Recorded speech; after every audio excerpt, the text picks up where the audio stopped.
Hello friends, welcome to my channel Civil Engineering Forum. Today we are going to talk about a very important topic for a civil engineer or an architect. मतलब अगर आप civil engineering या फिर architecture कर रहे हैं तो ये टॉपिक आपके लिए बहुत ही इम्पोर्टेंट होने वाला है. So don't miss this lecture and view it till the end.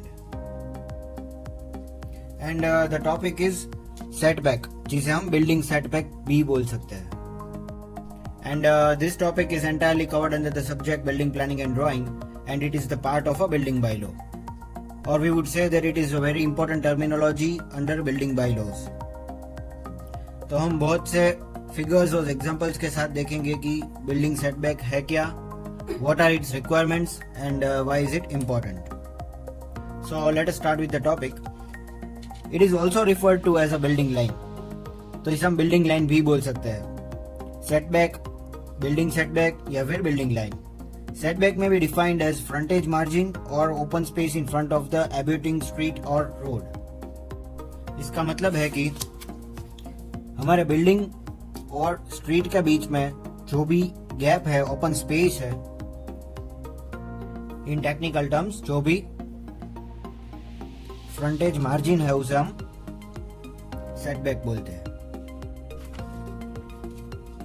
The land contained in the setback belongs to the owner of the property, but he is prohibited from putting any structure in the setback portion.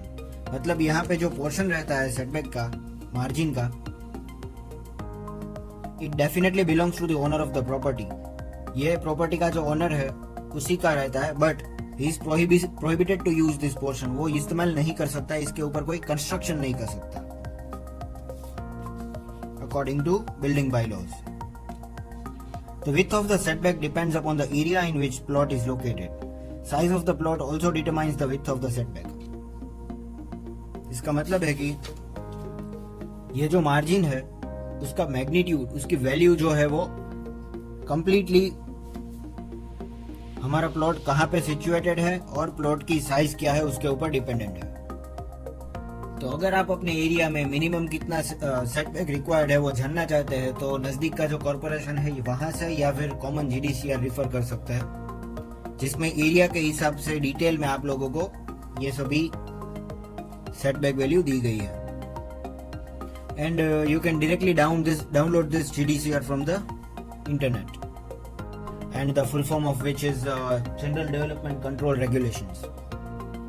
And now again, if we try to define the setback from the figure, it is something like, in simple terms, building setback is a distance at which a building is set back from the edge of the road or edge of the river, or it may be sea or any other body against which our building needs protection. जिसका मतलब है कि building setback एक distance है जिससे हमारा building road या फिर रिवर या फिर सी से सेटबैक्ड है for protection. Now if we consider an example, if this setback distance of the residential building from road is about 5 meter, अगर ये 5 मीटर है रेसिडेंशियल बिल्डिंग का setback in the city area, तो हमारा जो बिल्डिंग है वो रोड से मिनिमम 5 मीटर पे होना चाहिए, ये जो कंस्ट्रक्टेड बिल्डिंग है वो. So in this case the setback is 5 meter. Similarly, if we are constructing a structure nearby a river or a sea, मतलब रिवर या फिर सी के पास हम स्ट्रक्चर बना रहे हैं तो उसका सेटबैक ज्यादा होगा, सपोज 400 मीटर, जिसका मतलब है कि सी की एज से या फिर रिवर की एज से हमारा जो स्ट्रक्चर है वो मिनिमम 400 मीटर डिस्टेंस पे होना चाहिए. तो this land can belong to us. मतलब अगर आप ओनर है इस प्रॉपर्टी के फिर भी यहाँ पे कुछ कंस्ट्रक्शन नहीं कर सकते. Now in this case we have measured the setback distance from the edge of the sea, river और रोड. पर कई बार क्या होता है कि हम रिवर या फिर रोड की सेंटर लाइन से भी सेटबैक डिस्टेंस मेजर कर सकते हैं, depending on our convenience. But according to me setback distance should be always measured from the edge of the road, sea or river. And even sometimes the setback can be measured from the plot boundaries. Suppose हम ये figure consider करते हैं तो यहाँ पे जो side setbacks है वो प्लॉट बाउंड्रीज से मेजर किया गया है, या फिर रियर सेटबैक है वो भी प्लॉट बाउंड्रीज से मेजर किया गया है. which means in some areas there are different requirements of setback in all four directions. मतलब फ्रंट में कुछ ज्यादा सेटबैक चाहिए होगा according to the GDCR. Rear setback is also different, but compare to rear setback front setback will be always be more. फिर side में कुछ हमें सेटबैक रखना है according to the building bylaws. But the thing which we need to note here is we are measuring this side and rear setback from the boundary of the plot. Plot की boundary से major कर रहा है और front setback जो है वो street की बाउंड्री से मेजर कर रहा है, स्ट्रीट की एज से मेजर कर रहा है. Now let's say for example front setback में बी 4 मीटर, ये 4 मीटर तक हो सकता है. एंड साइड सेटबैक्स में be about 3 meters from the neighbour plot. मतलब बाजू के प्लॉट से 3 मीटर डिस्टेंस है साइड सेटबैक का दोनों तरफ. It will be same on the both the side. And rear setback let's say it's about 2 meter. ये हम 2 मीटर कंसीडर करते हैं. So this is a typical example of the setback on all 4 sides of a building, where this values 4 meter, 3 meter, 2 meter will be dependent on the position of the plot. मतलब हमारा plot किस area में उसके ऊपर depend है. फिर ये with जो कि स्ट्रीट की विथ है उसके ऊपर डिपेंडेंट है. And the size of the plot, मतलब हमारा प्लॉट की साइज क्या है उसके ऊपर भी डिपेंडेंट है. So there are various factors affecting the value of the setbacks. और जैसा कि मैंने बताया, आप अपने एरिया की सेटबैक रिक्वायरमेंट्स जानना चाहते हैं तो you can download GDCR or you can even get it from the corporation to fulfill your building bylaws. Now let us see the notes, where the first point is no side setbacks in the row houses, which means if we consider the row houses here, for example, if we consider this as a row houses, then there is no requirement of side margins over here. मतलब side में यहाँ पे margin करने का कोई requirement नहीं है. But yes, front setback और रियर सेटबैक इज मस्ट. मतलब ये दोनों कंपलसरी है, but in row houses this is not important. Leaving the margin on the sides are not that important. But still according to the requirements of the owner, if they want to leave the space they can definitely leave. मतलब अगर owner चाहता है कि वो side setback भी छोड़े इन row houses, तो yes, वो डेफिनेटली इतनी जगह यहाँ पे छोड़ सकता है फॉर वेंटिलेशन पर्पस और what ever they like. But in this case also front setback will be more as compared to the rear setback. मतलब rear setback के कंपेयर में front setback हमेशा ज्यादा रहेगा.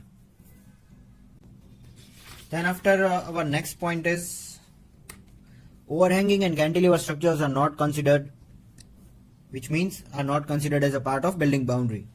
मतलब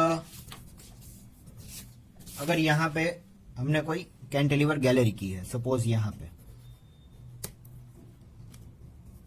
अगर यहाँ पे कोई कैंटिलीवर गैलरी है, then it is not considered as the part of the building boundary. मतलब इट इज अलाउड. और इसी तरह हम कोई भी कैंटिलीवर या फिर ओवरहैंगिंग पोर्शन को बिल्डिंग फ्रंटेज लाइन के बाहर ड्रॉ कर सकते हैं, बना सकते हैं. So you are free to plan your structure like this. But yes, there are again few limitations कि हम कहाँ तक ये बालकनी एक्सटेंड कर सकते हैं, and that is given in the GDCR depending on the area. Completely area के ऊपर डिपेंड है हम ये बालकनी या फिर कैंटिलीवर पोर्शन जो है वो कहां तक खींच सकते हैं. Where sometimes we can even extend it till the face of the road. मतलब कई बार हम ये रोड के फेस तक भी खींच सकते हैं. And yes, one more point to be noted, that is there are different setback requirements for commercial and residential, even industrial building. मतलब सभी टाइप्स के बिल्डिंग के लिए अलग अलग सेटबैक रिक्वायरमेंट्स है. मतलब इंडस्ट्रियल बिल्डिंग के लिए कुछ और सेटबैक्स दिए गए हैं जीडीसीआर में, रेसिडेंशियल के लिए कुछ और इंडस्ट्रियल के लिए कुछ और सेटबैक्स दिए गए हैं. So we need to refer GDCR for the same. So after this now let us understand what are the requirements of this setback. क्यों हम ये सेटबैक लगा रहे हैं. So first of all, it controls the population density of the particular city और locality. For example, अगर कोई भी सिटी में या फिर कोई भी एरिया में अगर सेटबैक रिक्वायरमेंट है वो हाई है, सेटबैक रिक्वायरमेंट हाई है, जिसका मतलब है कि हमें ज्यादा मार्जिन छोड़नी पड़ेगी सभी तरफ से. And even there is limitation for the height requirements भी यहाँ पे कम है. हाइट की भी लिमिट है, उससे ज्यादा हम कंस्ट्रक्शन नहीं कर सकते, विच definitely will decrease the population of that area. मतलब उस एरिया में उतना पॉपुलेशन नहीं रहेगा और पॉपुलेशन डेंसिटी कंट्रोल में रहेगी. So now due to this there will be an urban sprawl, which means that all the houses will be far away and the facilities will be at a distance. मतलब सभी जो घर है वो कुछ ज्यादा डिस्टेंस पे रहेंगे और सभी जो फैसिलिटीज मॉल्स शॉपिंग सेंटर्स है वो कुछ ज्यादा ही डिस्टेंस पे रहेंगे due to this high setback and low height requirement. Now here again if the setback requirements are more, setback requirements अगर ज्यादा है, हमें ज्यादा मार्जिन छोड़नी है, तो ट्रैवल डिस्टेंस जो है हमारा बढ़ जाएगा. मतलब जो फैसिलिटीज है, शॉपिंग सेंटर्स है, मॉल्स है, वो ज्यादा डिस्टेंस पे रहेंगे हमारे घर से, जिसका मतलब है कि हमें कार या फिर बाइक पे ही जाना पड़ेगा और it will decrease our walking distance. Walking distance से हम नहीं कवर कर पाएंगे. So this both are directly proportional. ज्यादा सेटबैक रिक्वायरमेंट्स है तो ट्रैवल डिस्टेंस भी बढ़ जाएगा. And if we consider this population density and travel distance, then they are inversely proportional. See, more population density, the travel distance is less. And if the less population density, then travel distance is more. मतलब अगर population density ज्यादा है, population ज्यादा है, तो हमारा जो travel distance है वो कम हो जाएगा and it will be a walking distance. We can cover it in inverse proportion.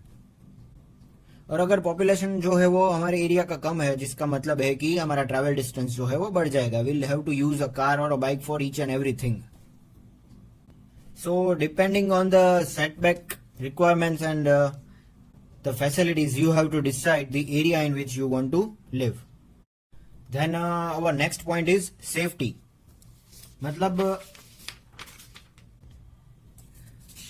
जितनी सेटबैक रिक्वायरमेंट्स ज्यादा है उतनी ही सेफ्टी भी ज्यादा है. More the setback requirements, more will be the safety.